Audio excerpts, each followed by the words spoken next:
Welcome back to our Nashville Stars expansion franchise series here in MLB The Show 25. And as we enter the middle parts of the 2027 season, we have really missed our preseason expectations so far. With the new acquisitions of players like Victor Robles this past offseason and Josh Naylor the year prior, we seem to be poised to make a playoff run or at least be in contention for a wildcard spot.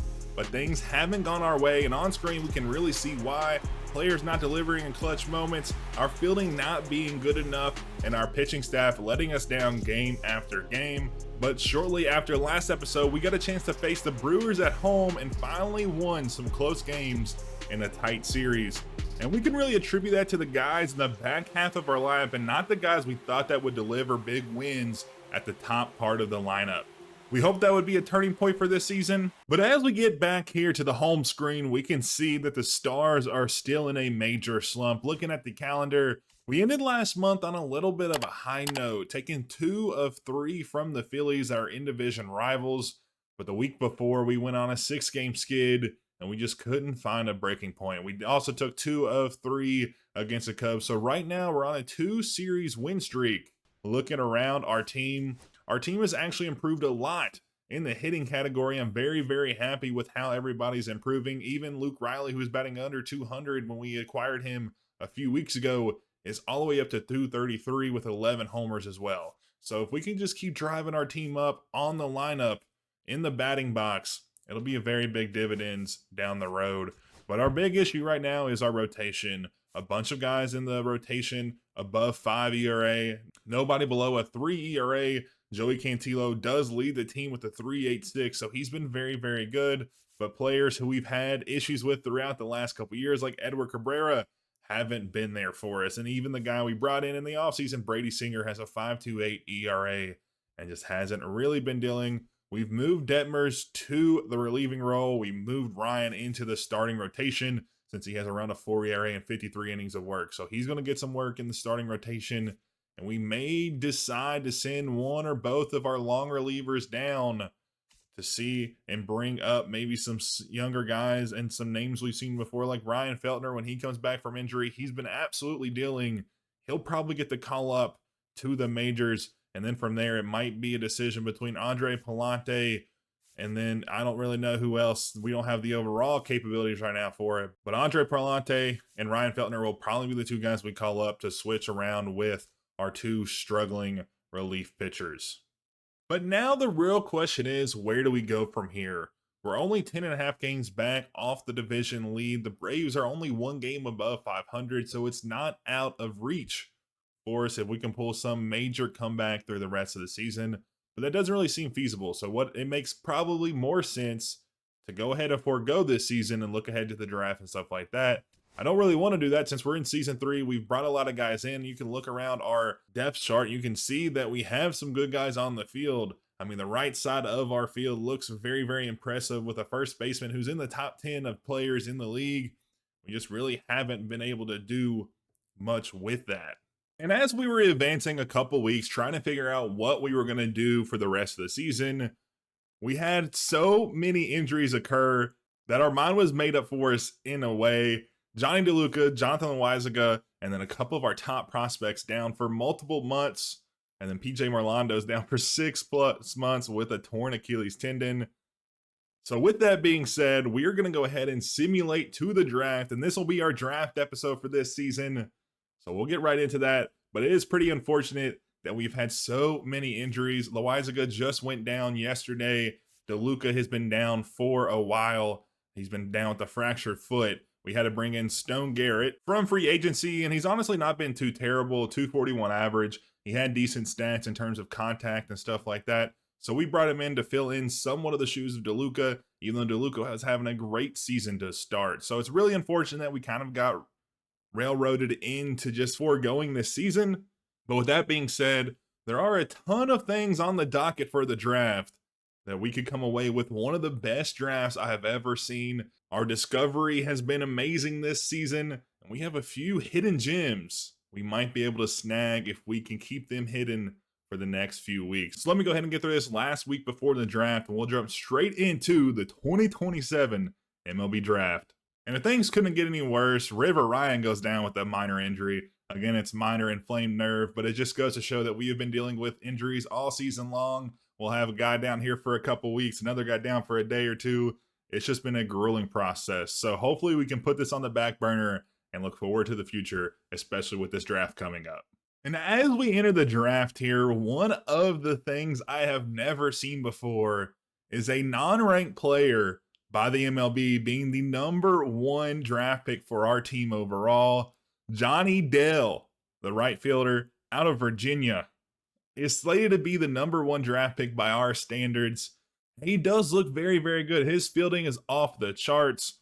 Contact versus lefties is very, very good. Righties isn't as good, but it's all right. Very serviceable. His power's good as well. Vision's great. Discipline's good as well. A little bit slower on the speed side, but for a right fielder, maybe not in our ballpark, but typically wouldn't be too bad. And he looks absolutely amazing, man. I don't know what it is, but like I've never seen a just hidden player just come out of nowhere and take that top spot. The only issue is I'm not sure if we're going to select him with our first round draft pick, our 6th overall pick, just because I'm a little concerned, but he is a righty hitter, so that could play into it. His overall is a little low. His potential grades out really well, but you can see the next player, Maxwell Monreal, he is a little better though. I mean, his potential is a little higher. His overall looks a little higher. He is a little older, so I guess he doesn't have as much time to develop, but he's a shortstop and his motivation signs a lot higher. Johnny Dale's big benefit here is he could sign for less than $250,000. That's an insane get for him. Heck, he may not even be in our spot at the 6th spot if someone finds him. The CPU does a decent job of finding players here and there, so I'm not really sure, but we're going to fill out our board and we'll get right into it and see who we pick up with our 6th pick and see who the teams ahead of us pick as well. So let's go ahead and jump right into it. So let's go ahead and get this draft started. And with the #1 overall pick, the Nationals, their 2nd #1 overall pick in this franchise, they will take Maxwell Monreal, the shortstop that looks to be very, very good. He can play everywhere in the infield, and we just spoke on him a second ago. His potential and overall looks amazing. So that is a very, very good player that they got. I'm sure they will be happy with that. #2 draft pick off the board this year is going to be Randy Dietz going to the White Sox. We had him as a 9th pick.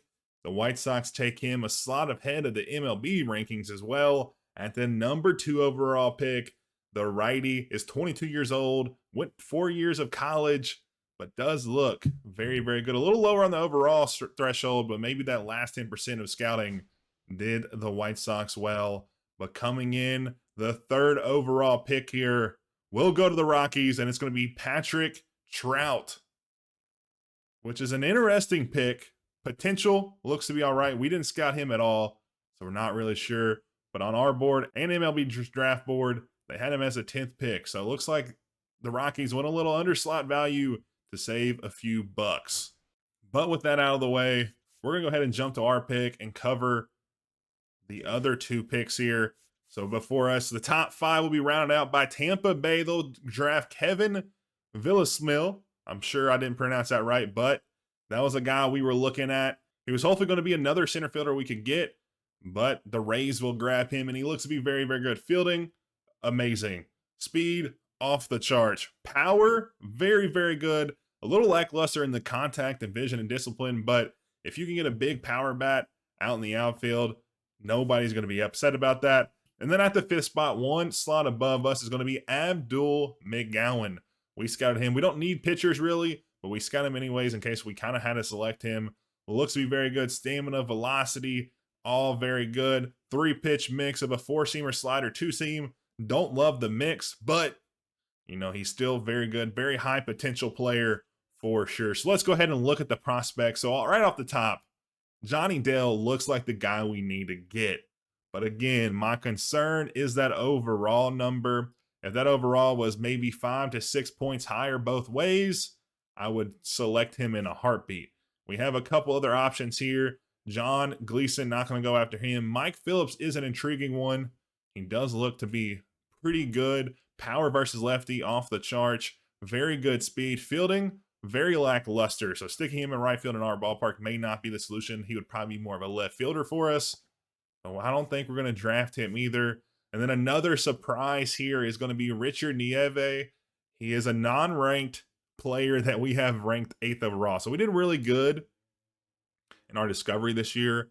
He has very, very, very good power, but everything else around that doesn't grade out very well. So he may be a round 2 draft pick number 45 player for us. So that might be something crazy we do. But honestly, looking around it now, I was hoping to see Kevin Villasmil drop to us. That's who I was kind of really gearing towards when we first got this through. We didn't discover Johnny Dell until like 2 or 3 weeks ago. So that was kind of where we were gearing. But I think we're left with no choice. So we will be drafting Johnny Dell as the 6th number overall pick. And he will be our future right fielder. I mean, that potential is amazing. 83 to 98, almost guaranteeing yourself a diamond in that category that overall hopefully can grade on the higher side. If we get like a 72 plus and then like 85, 86 plus potential, I would be very, very excited. Also, he's a righty batter, which is something we need. So I'm very, very excited. But let's go ahead and get into the next rounds and see who we get. So as we get into the competitive balance round A pick, we have some options we can go with. Obviously, Bryant Humber looks to be very good potentials there. Richard Nieve, who we covered a second ago, also very, very good. Can play second base and third base. Interesting that he doesn't play short at all. But I'm not really sure where we're going to go. We have our pitchers kind of graded out well. We have a ton of pitchers that we like down in our minors. We have some good outfielders down there as well, with Ray McAllister highlighting that field in center field. So I don't really think that we really need another outfielder, especially since we just drafted a right fielder. So I think what we're going to go do is go for a guy that's hidden, that's going to be cheap for us to sign, $312,000, and is going to be a massive, massive power bat for us. He is a lefty, which is somewhat of an issue, but I think we'll be okay. I mean, that power is amazing. Potential all the way up to 90 on the righties and 86 on the lefties.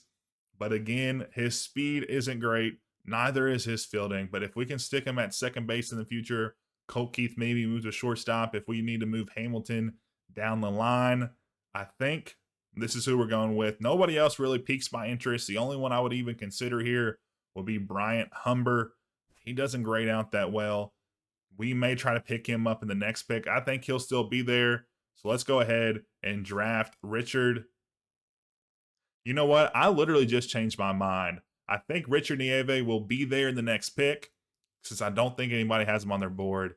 But Bryant Humber, who does look to be very high, or looks to be higher on the board, 39th draft pick, I think we're going to go with him.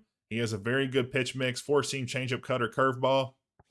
He was going to be our next pick anyways, but I think getting him here and then trying to get Nieve in the next, 6 picks, I think is the better deal. So let's go ahead and select Humber as our 39th pick this draft, and hopefully this plan works out.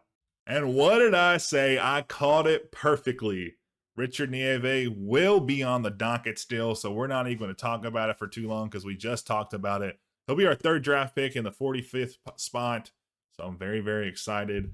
Hopefully, we even underscored him. We still do have 10% left to scout, so if that improves, I'll be very, very happy. And then coming into round 3, this is kind of where everything starts to fall off the rails, right? You don't really know who you're going to get. Not everybody here is going to be scouted. You're kind of just throwing things against the wall, hoping they stick. I will say one of the things I do want to get this draft class is a catcher. We have Edgar Cara, who's moved up to the majors, but we don't really have another top prospect behind him. And looking here, Steve Riviera looks to be the best on the board. He has decent everything, pretty much, pretty above average stuff. And then that fielding looks to be very good. So he's going to be our pick here at number 82. He'll be our first catcher, I think, drafted in this franchise. So that's interesting stuff. But let's go ahead and keep it pushing, because at this point, it's just a crapshoot. We'll keep it brief for the rest of the draft. And then I think on here on out, we're going to draft some pitchers. I think we're mostly going to go for relief pitchers, but we do have 1 or 2 more guys scouted, and another hidden gem here, a top 100 pick in our book, but hasn't been selected yet. We're going to get him as a little bit of a deal, only winning $300,000. Potential looks to be good, only 23% scouted, so that could go down for sure. We're going to pick up Eduardo Gomez, who looks to be very good. Velocity isn't there, but the stuff looks to be good. enough for a round 4 pick. So we'll be happy with that hit at 112, and we'll be very pleased with that pickup. And like I said, the next thing we're going to do is go for relief pitchers because we just really haven't signed any in free agency. And what I like to do in this scenario, if you all don't really know how you all like to draft these last few rounds, I go specifically for high potential players. So right now, Gerardo Sanchez looks to be good, 18 years old, has very good potential. Obviously, I haven't scouted him, but regardless, just having a high potential should make this player better. He's also 18 years old, has a ton of pitches he can work through. So I think we're going to go with him. So we'll draft Gerardo Sanchez with our 142nd pick. And with our last pick, we're going to keep it the same thing. Go for a big overall potential guy. I mean, you could go a different way, but that is how I'm going to go about it. And right off the top, we're going to go with Andre Strong, 99 potential possibility. He's 5% scouted, so it's definitely not going to be there, but the velocity does look good. So even if he's not the greatest player in the world, he'll be able to throw that ball hard. And half the time, that's all you need as a relief pitcher. So as our last pick, Andre Strong will be coming to Nashville to round out our draft class. But as we get out of the draft, we'll have a couple guys on the all-star selection, and we'll have River Ryan as a starting pitcher.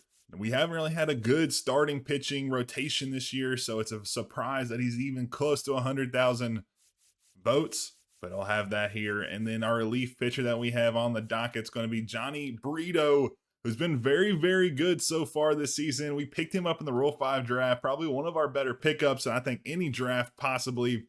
He's came out and been a very, very solid arm in our bullpen. Also, we'll have Aaron Ashby, another relief pitcher here with 62,000 votes. Probably won't make the all-star roster. And then Pete Fairbanks, our closer, also will slot in with 231,000 votes, but again, just not enough there. Josh Naylor, an all-star last season, has almost 500,000 votes, but is well behind Freddie Freeman and Bryce Harper in that spot up there at the top of the list. And then one of our last guys is going to be Victor Robles, who looks very, very good this season. Almost a 300 average, has over 400,000 votes. Still pretty far behind the right fielder Kyle Tucker. So it's going to be interesting who gets the slot this year. Every team gets one.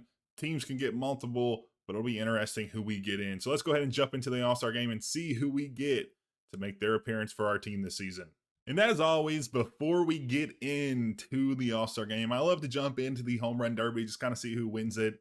You can see our top 8 here. The top 4 home run hitters this season are all in the AL, which is surprising. You have Judge, Seager, Chisholm Jr., and then Yordan Alvarez of the Astros. Following him up, we could tell Marte, Austin Riley, Mookie Betts, and then Fernando Tatis Jr. So a bunch of big names here. Mookie Betts highlighting it here. One of the surprising cases I feel like on this list. Shohei Ohtani doesn't make the list year after making the last 2 seasons and winning it 2 seasons ago. So let's jump in and see who wins this one. I have my bets on Aaron Judge, but I could be wrong. I've been wrong before. So let's go ahead and see who wins. And as we jump in here at the final round, it'll be Jazz Chisholm Jr. versus Aaron Judge, and it's come down to the wire. And Aaron Judge will hit a big bomb over 500 feet to take it here in Coors Field in Colorado. What a performance by him. Both guys kind of fell off from their earlier round production, but that seems to be the case for most home run derbies. And Judge hit some massive homers going over 500 feet multiple times, but the rest of the bracket is broken down here. So pause if you want to take a look. But let's go ahead and get into the All-Star game and see how one of our top players does this season. So as we get into the All-Star game here, we'll join Josh Naylor in the bottom of the 5th, and he will get a first pitch, and he will rip that one down the sideline and take off for second base, having a stand-up double here, even though he only has 18 speed.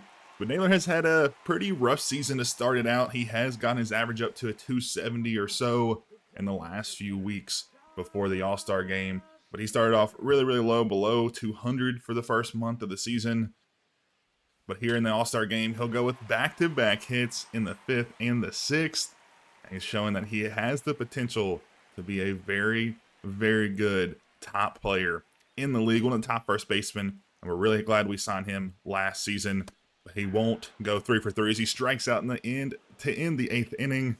As the game is tied going into the 11th, Austin Riley will be on to bat. and he will walk us off at the wall. It is gone.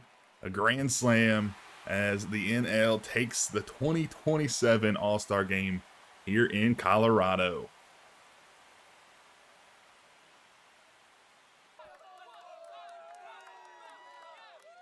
So after that game, we'll jump straight into the Future Stars game.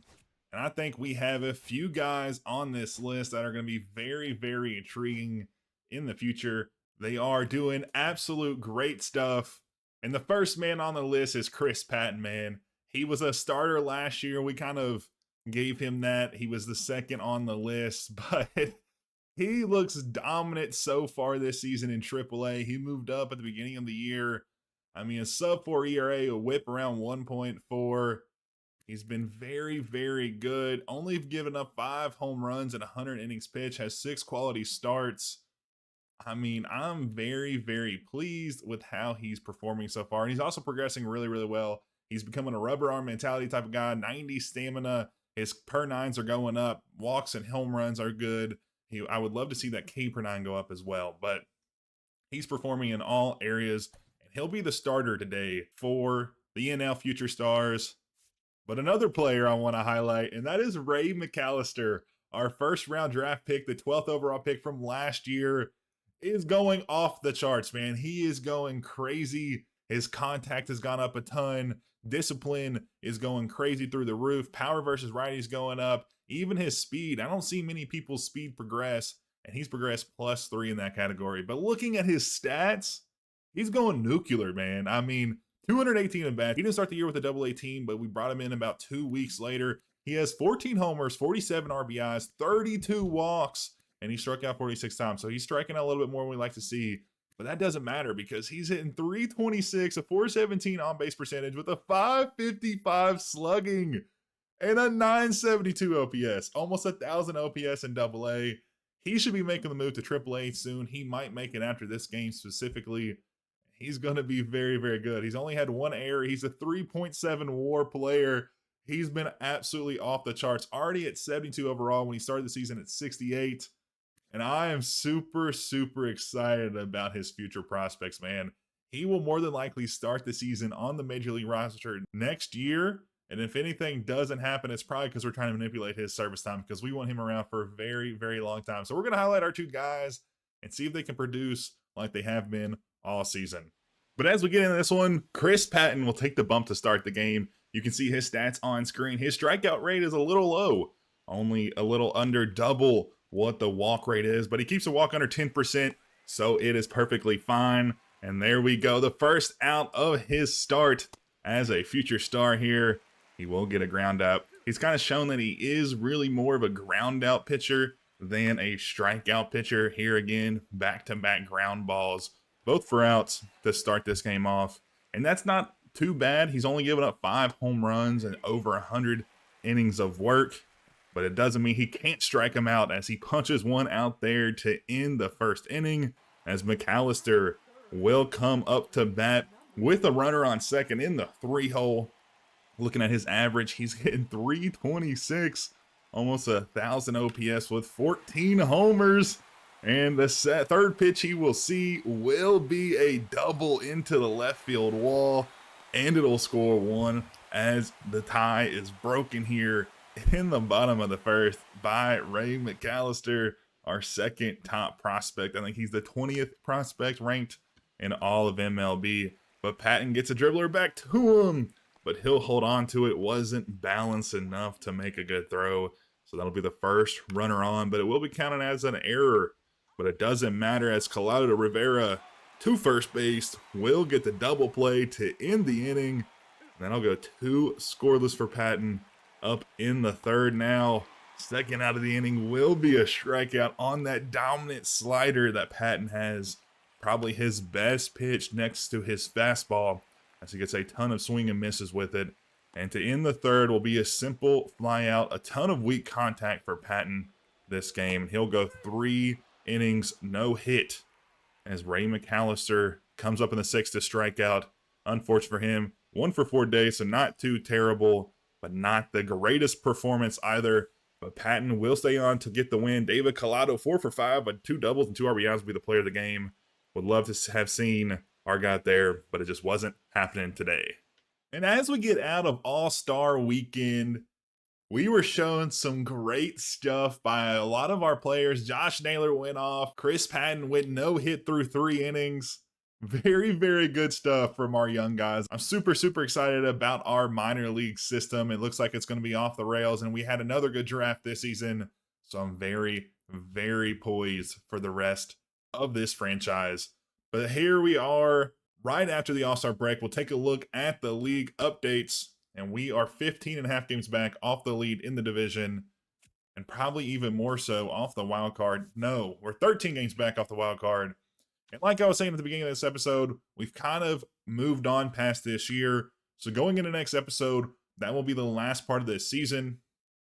We'll cover a few things. We'll probably promote some guys that haven't seen a lot of the playing field. We're going to promote more of our young guys this year. The last 2 seasons, we've kind of gone back and forth about who we're promoting. But this year, we're going to try to get some young guys some playing time in the majors. We might even see Chris Patton make his debut as a major leaguer before his more than likely call up to the majors in next year, 2028.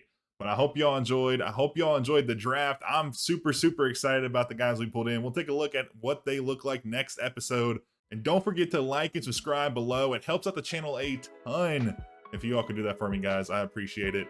But I will see you all in next episode, episode 17, where we'll see if our third draft was a hit or miss. My gut is leaning towards hit. So I'll see you all then. I hope you all enjoy, and I'll catch you all in the next one. And a huge shout out to Chris, our very first premium channel member. Thanks for all your support, man. It's really appreciated.